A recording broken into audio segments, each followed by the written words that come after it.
Sir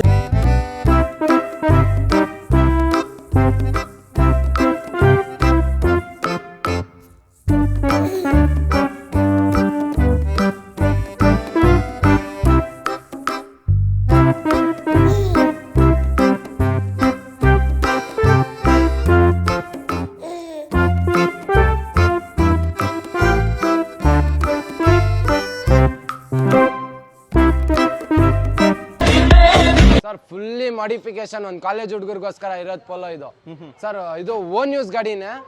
2016 ಮಾಡಲ್ ಆಗಿರುತ್ತೆ, second ownership ಆಗಿರುತ್ತೆ. Broad mag wheel, broad tyres ಎಲ್ಲ ಬರುತ್ತೆ ನಿಮಗೆ. ಫ್ಲೇಮ್ ಕಿಟ್, ವಾಲ್ವೋಟ್ರಾನಿಕ್ ಎಕ್ಸಾಸ್ಟ್, ರಿಮೋಟ್ ಇದ್ರಲ್ಲಿ ಎಲ್ಲ ಬರುತ್ತೆ. ಬ್ಯಾಟ್ಮನ್ ಸ್ಪಾಯ್ಲರ್ ಎಲ್ಲ ಬರುತ್ತೆ ಸರ್. ನೀವು ಸ್ಪಾಯ್ಲರ್ ತೋರಿಸ್ಕೊಡ್ಬೋದು ಸರ್ ನೀವು ಇಲ್ಲಿ. So carbon finishing Batman spoiler ಬರ್ತಿದೆ ನಿಮಗೆ ನೋಡ್ಕೋಬಹುದು. ಓಕೆ, ಬ್ಯಾಕ್ ವೈಪರ್ ಎಲ್ಲ ಬರುತ್ತೆ ಸರ್. ಪ್ರೈಸಿಂಗ್ ಹೇಳ್ಬೇಕು ಅಂದ್ರೆ ಜಸ್ಟ್ 6,95,000 ಕೊಡ್ತೀನಿ. 6,95,000. ಹೌದು, ಲೋನ್ ಆಪ್ಷನ್ ಎಲ್ಲ ಮಾಡ್ಕೊಡ್ತೀನಿ.